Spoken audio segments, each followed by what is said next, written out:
Saudara-saudari, selamat berjumpa.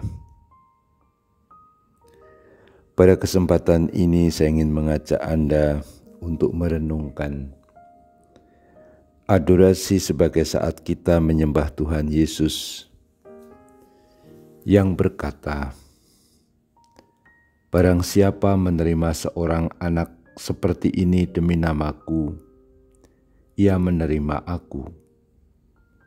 Dan barang siapa menerima aku, sebenarnya bukan aku yang mereka terima, melainkan Dia yang mengutus aku." Sabda Tuhan ini diambil dari Injil Markus bab 9. Ketika Tuhan Yesus mengambil seorang anak kecil di tengah-tengah para murid, Yesus kemudian memeluk anak itu dan berkata kepada para murid seperti tadi, "Barang siapa menerima seorang anak seperti ini demi namaku, ia menerima aku. Dan barang siapa menerima aku, sebenarnya bukan aku yang mereka terima, melainkan Dia yang mengutus aku." Menarik sekali bahwa Yesus mengambil seorang anak kecil dari tengah-tengah para murid. Pada waktu itu para murid sedang berbicara mengenai siapa yang paling besar dari antara mereka. Suasana para murid yang selalu saja ada rasa persaingan, ada rasa ingin lebih menonjol. Istilahnya dalam Injil itu siapa yang terbesar, tetap terjadi hingga saat ini. Mengapa? Kita bisa mengamati bukan hanya dalam masyarakat atau dunia politik ketika orang bersaing untuk merebut kekuasaan, tapi di dalam gereja, di dalam komunitas kita, dalam kelompok-kelompok umat beriman, suasana persaingan itu sering masih muncul dan bahkan sering terjadi perpecahan-perpecahan, kelompok-kelompok atau klik-klik, entah dari kelompok, kadang-kadang juga dalam kelompok difusi, kelompok ini, kelompok itu, mana yang paling banyak, mana yang paling populer, mana yang bisa menyelenggarakan acara yang lebih besar daripada kelompok lain.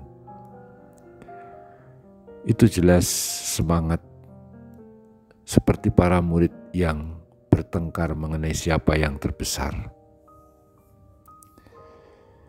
Yesus justru menjawab situasi itu dengan mengambil seorang anak. Seorang anak kita tahu tidak dianggap di dalam masyarakat, dalam keluarga, dalam kelompok. Kalau ada pembicaraan yang penting, pasti anak-anak tidak kita ikut sertakan, mereka kita suruh main. Anak-anak pasti dianggap belum bisa diajak bicara yang penting. Anak-anak juga tidak diperhitungkan dalam rangka keputusan-keputusan penting macam itu. Apalagi ini anak yang diambil oleh Yesus, itu anak yang belum bisa mengungkapkan keinginannya, masih terbatas kosakatanya. Anak-anak yang belum bisa sungguh-sungguh melahirkan apa yang ia rasakan, ia butuhkan. Tetapi mengapa justru Tuhan mengambil dia dengan kata-kata, "Barang siapa menerima seorang anak seperti ini demi namaku, ia menerima aku." Jadi ketika para murid itu bertengkar tentang siapa yang terbesar?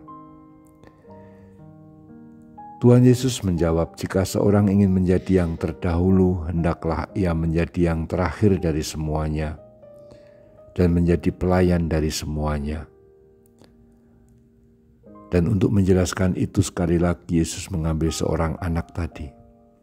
Tapi kata-kata yang dikatakan atau yang disampaikan Tuhan, barang siapa menerima seorang anak seperti ini demi namaku, ia menerima aku. Mengapa ketika Tuhan itu menjelaskan mengenai hendaklah menjadi pelayan dari semuanya, justru dengan memeluk anak kecil sambil berkata, siapa menerima seorang anak seperti ini, ia juga menerima aku. Karena ini sebenarnya akhirnya yang harus menjadi yang terbesar, yang harus menjadi pusat, itu adalah Yesus Kristus Tuhan kita sendiri.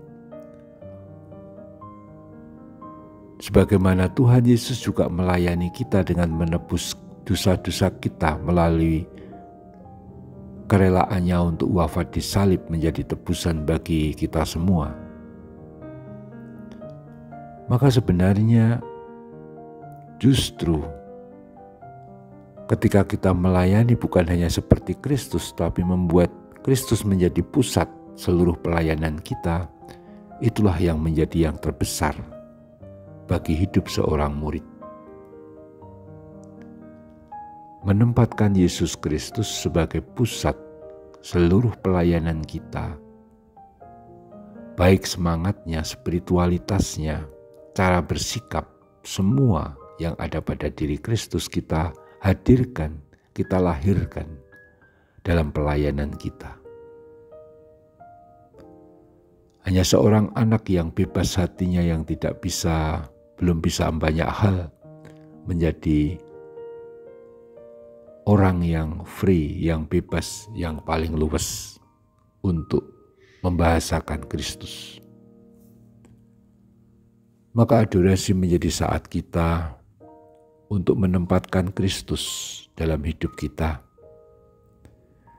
Kita mohon dalam adorasi ini supaya pelayanan kita sehari-hari sungguh berpusat pada Kristus dan hanya mewartakan Kristus, menyampaikan Kristus, kasih-Nya, pelayanannya, pengorbanannya, dan seterusnya. Marilah kita lanjutkan adorasi kita. Terpujilah Tuhan kita Yesus Kristus untuk selama-lamanya. Amin.